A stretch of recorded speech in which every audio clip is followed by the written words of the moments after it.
Hi friends, welcome back to our channel. நம்ம சேனலில் இன்றைக்கி குழந்தைங்களுக்கு ரொம்பவே பிடிச்ச சுழியம் ரெசிபி எப்படி செய்கிறதுன்னு பார்க்க போகிறோம். இதுக்கு நான் ஒரு அரை கப் அளவுக்கு கடலைப்பருப்பு எடுத்திருக்கேன். அது நல்லா வாஷ் பண்ணிவிட்டு ஒரு கப் அளவுக்கு தண்ணி சேர்த்து ஊற வச்சுக்கோங்க. நீங்கள் எந்த கப்பில் பருப்பு எடுத்தீங்களோ அதே கப்லேயே அளந்துக்கோங்க. நான் ஒரு 10 நிமிஷத்துக்கு ஊறினதுக்கப்புறமா அதை அப்படியே தண்ணியோடு குக்கரில் சேர்த்து நான் வேக வச்சுக்கிறேன்.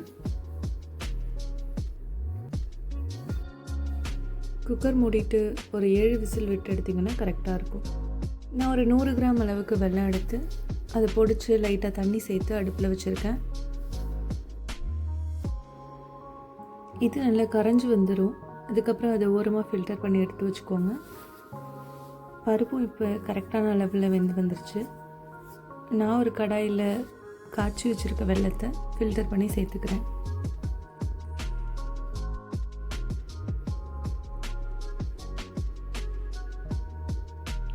வெல்லம் சேர்த்துட்டு அது கூடவே நம்ம எடுத்து வச்சுருக்க பருப்பையும் நான் சேர்த்துக்கிறேன்.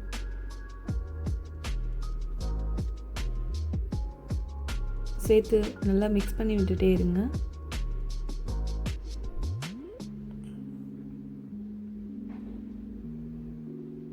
இப்போ நான் இதில் 2 ஏலக்காய் லைட்டாக இடித்து சேர்த்துருக்கேன்.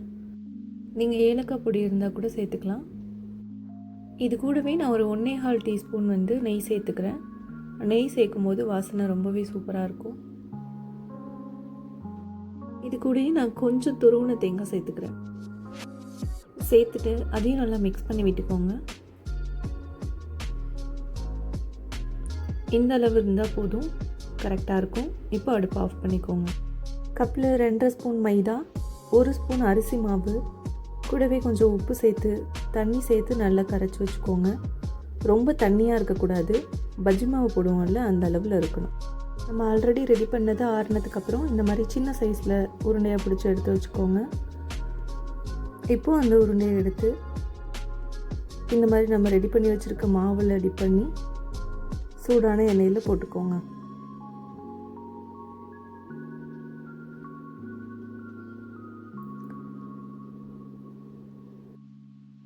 நம்ம ரெடி பண்ணி வச்சுருக்க எல்லாத்தையும் இதே மாதிரி போட்டுக்கோங்க. போட்டுட்டு அப்போ திருப்பி விட்டு நல்லா எல்லா சைடும் வேக வச்சுக்கோங்க.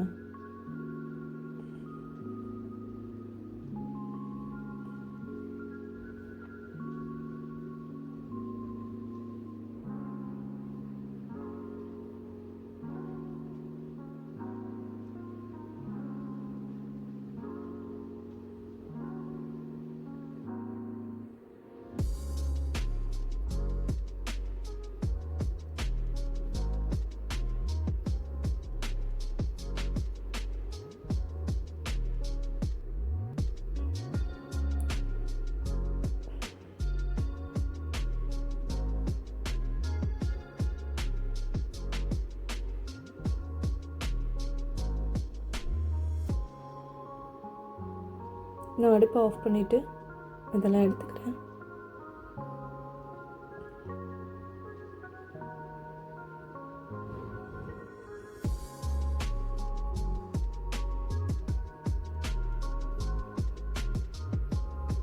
அவ்வளோதான், சூப்பராக ரெடி ஆயிடுச்சு.